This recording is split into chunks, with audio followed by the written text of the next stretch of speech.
This is Better Moody, and you're listening to The Way Forward. I'm going to have to record in field reporter style. I'm sitting inside the bathroom because it's crazy outside, and I can't find any peace. I can't find peace, better peace. But, so, reporting live from the bathroom. I just need to say, sources say, Spotify among others, have recently confirmed that Better Peace went public with allegations regarding my childhood behavior. The behavior of Better Moody. This happened at approximately 7 a.m. on December 3rd Eastern Standard Time. Please make note. These shocking allegations, they betray the trust of the American people. The claims that as children, I, Better Moody, may or may not have divulged intel regarding the capabilities of said Indian chief and his or her ability to remove trace amounts of water from female underthings is unconfirmed. No other witnesses have come forward at this time. So I can personally neither confirm nor deny these claims. However, please rest assured that my colleagues and I will be launching a full investigation within the upcoming months. It will be continual until this is resolved. This is to absolve Better Moody and restore her good name. Believe that. So, okay, as it turns out, bathtubs, by the way, they're made of, at least this one, is made of fiberglass, not Formica, as previously stated. And someone should really clean it, by the way. I don't know why I'm here. It's the only place no one else will go. That aside, I mean, this morning I tried to do something completely different, and it was a mistake. I was like, I'm going to get up at 4. I'm going to work out. I have these TRX straps, and I was brilliant. I was all set up. I was like, hey, I feel good. I'm up. I'm actually going to do this thing. And so the plan is to do about 20 minutes of lifting and then 20 minutes of cardio. So I kind of mixed it up though. And the dogs, I took them out first so they'd be happy, but they were barking. They were not happy. So I said, okay, I'm going to let them out. They can be a part of it, which is why I mixed the two. So what I did was I did the weightlifting thing, body weight, whatever. And then after I did a set, I went ahead and chased them into the garage, and there's this like little track in there that was set up. It just kind of worked itself out, and they do laps in the garage. It's freezing outside, right? They don't want to do that. So I chased them, and I was like, cool, this is cardio, whatever. It was kind of fun. It reminded me of doing suicides. When you train in basketball or doing anything like that, and you run the gym and you go touch the first line, run to the second line, come back, etc., and keep going down. So I was like, okay, this is cool. This is fun. It was fun until about 30 minutes in when, even though I took him outside, little dog decided to venture off and take a shit, and big dog decided to go the other way and pee somewhere else. And I was like, I trusted you guys. I put myself out there, and I thought we could do this thing together, but no. So anyway, so then I spent some time cleaning that up, and I was like, you know what? You got it all out of your system. You got your exercise, you got your food, you got to go to the bathroom twice. Once outside, once inside. And now you should be happy. Take a break so I can do me. But no, they kept barking. And then woke up a little baby, and baby was crying. I was like, you got to be. So I'm rocking baby. And I came back and I took them outside one last time. They still wanted to keep it up. And I was going to just shut the lid and cover them up with a blanket. But I didn't make it that far. After about 30 minutes, they finally decided to throw in the towel. Yeah, mama was not going to play. And so now here I am, just way behind the power curve. Even though I got up so early, I really was confident it was all going to work out. But that's okay. So we're going to delve into this investigation. And even though life happens, we're going to keep moving forward. So like I said, that aside, I'm going to have to tell you a little bit about Better Peace, because I was doing the kind and reserved introduction, right? And she is an anchor. She's amazing. And I'm not refuting that. But then, when you listen to the podcast, I'm like, okay, we're going to be real here. We're not going to sugarcoat this. No mask, no public phone voice, right? Let's just go on ahead and go live. Let's get it in. So I need to tell you who you're really talking to when you talk to Better Peace. When you listen to her on the low, right? I know this girl. So let me tell you that from behind these two closed doors that I'm sitting in and from this tub, that this confession is real. I have scars. So she may describe me as being somewhat bossy or persistent, but I'm going to give you the real deal, Holyfield. So she's kind of cute. Whatever. She's cute. I like her. We stick together. And that's not going to change. Not even after I tell you this. So let's first of all talk about hair. Hair has always been a struggle for both of us. We have curls. Curls are very demanding. They're diva-esque. And when you don't know how to handle your curls, things can get pretty questionable really quick. Hear them?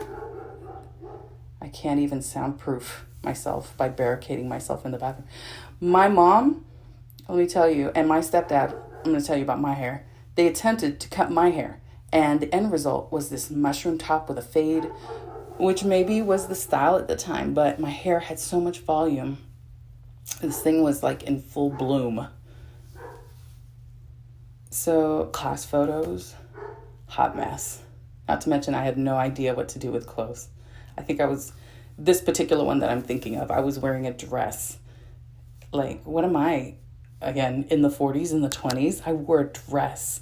And a particular one was a black one with red lines in this plaid formation. I don't know what was going on. I had a headband and a mushroom-shaped head or helmet of hair. So this was iconic. I don't doubt it. And I have to tell you that so that now I can share with you that my sister had the best combo. She outshone me. She does outshine. But she outshone me in the best way with this combo. She had curls and a tender head. You can't do better than that. So this tender-headed preteen walked around with these long, luscious locks. And I know that sounds lovely, right? You probably have this beautiful picture of like these perfect ringlets. But she had, and it was pretty. I mean, now that she figured out how to get a comb through it, is gorgeous. But then she had this forever ponytail. It was one big lock. It was one big dreadlock. It was pasted to the back of her head, and she had bangs that curled up to her hairline. Then there were dimples. And these dimples, they were like the cherry on top. So absolute adorableness. Now, when she looks back, there's one picture in particular. I know she looks back and I know she cringes. But for everyone else looking on, we're just like, oh, she's so precious. Our hair, let me tell you, it didn't blow in the breeze. No matter how precious we were, it caught the current. This didn't help when we were in our teenage years and wanting to feel attractive. But it caught the current and it lifted. Like, it prepared for takeoff. It was like an airplane, like a Boeing 747. Super luxury line, just doesn't work out for hair. But that was her hair, and mine was too. But we're not looking at me right now, and just don't look at my class photos. But so now let me tell you that while maybe I can be a touch persistent, we can call it that, whatever, bossy, this chica was a little ball of cuteness. And she is pious. She was this little ball of cute, pious fury. And, I mean, I guess I'm a towering 5'8" to her little 5'4" frame. 4.5 maybe. But I know, I still look up to her. Doesn't matter. She has big ideas, big confidence, big presence. She knows what she knows. And whether that comes to work or life or God, and she has it together. She has this unfaltering, unwavering confidence. And she still does. Even though she hits hiccups in life, we all do. This is her. So I don't say this lightly, but this was the woman that I warred with as a child. She told you a cute little story. But physically and mentally, we were at war. We would go toe to toe, and she doesn't back down. So don't let her play that big sister is bossy card. She trumps. That girl is she's a general in a little lady body. So let's see. I think I can recall one incident in particular, just to give you an idea. So the girl wins. She's a winner. When we had already settled into bed. This was actually when we lived at a country club in Wichita, Kansas. We were right outside the hospital. The house no longer exists, so good luck. It's probably covered in a medical building now. And then we had a bedroom light. It was way far away. It was a nice big room too. We both slept. We shared the room and we slept in the same bed. But this particular night, the bedroom lights were on and we were already settled into bed. It was a simple oversight. But how do you figure out who neglected this duty? Who failed to turn off the night lights? The lights. We used to, we got into it. Yeah, it was pretty hot and heavy. We debated it. We discussed the light. We looked at the angle of the light versus whatever we had in our hands. We threw shoes at it. We threw whatever was close, a hanger, whatever. And then we'd reason with one another. We'd blame one another whose fault it was. We went through this whole arc of emotions until we reached the point that I think, you know what? Yeah, I think actually it did work one time. I think we threw a shoe at it and it turned off. We were like, yes. We had this whole Super Bowl winning moment, up on each other's arms, bouncing on the bed, Super Bowl party in the bed. Who does that? We did it.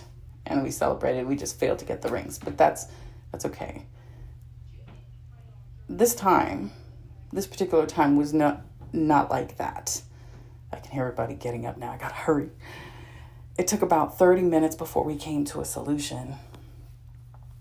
So we decided humbly that I'm going to be the mature sister and turn off the light. And she's like, no, because I am the most mature.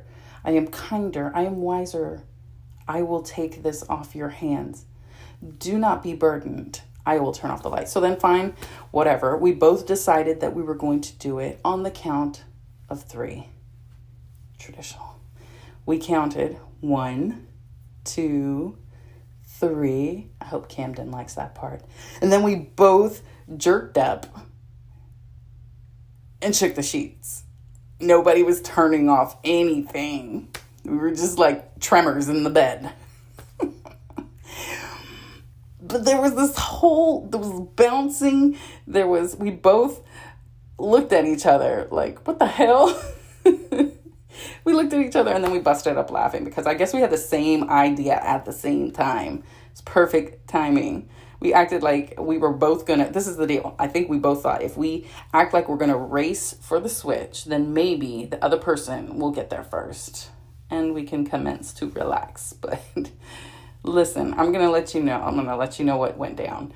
So as a testament of true humility and maturity, I need you to know that it was me who eventually broke the stalemate and sacrificed my queen crown to ensure the health and well-being of my sister, the safety and security of the room. This occurred because of me. And you can see echoes of this in my future, in my career. As I continued, I was actually ATO, anti-terrorism officer. I continued to do security. I was physical security officer. So I'm just saying, this is a trend. History has proven that I am very capable I decided to take the helm, to take the reins, and to accomplish this deed at this moment in time. Well, I'm just saying. So think what you want, better peas. But anyway, no, so my point though is that she won. She won. I'm the one that submitted. As admirable as that was at that time. No one cared. She was the winner, but that was fine. So, I mean, and she is in the best way though. She's a powerhouse and I have a ton of respect for her. So hats off to Better Peace and family. Family's effing awesome. And speaking of that, I have one more thing to share. Nobody said anything. I'm a little disappointed. Nobody said anything about the song that I posted. Just a little, let's rewind. Fast forward, rewind, whatever we're doing. I said, if you like this song, let me know and I'll do another. Nobody said anything. And that's okay. I'm cool with that. But one little teeny tiny person was so impressed. Baby Cam, my co-host, that I do feel that I need to post another. This one's for Christmas, right? And it's for the mood, because that's what we do. And it's for the love. But every time Camden hears his name in the song, his eyes get super wide and his mouth is like open, like shock. And I need that. I need more of that in my life. So I will post one more bonus, and please listen to the bonus track and let me know what you think. But it's just fun. And again, I will let you know how I did it and enjoy it. But anything you can do with your family to enjoy life, even though I'm hiding away from them and the dogs and everyone, which is a little ironic, do it. You need it. Let's go. So, reporting live from the bathroom. This is Better Moody, and you're listening to The Way Forward. Stay blessed. Keep loving your life, and I'll see you in the next bonus episode. And I'm out.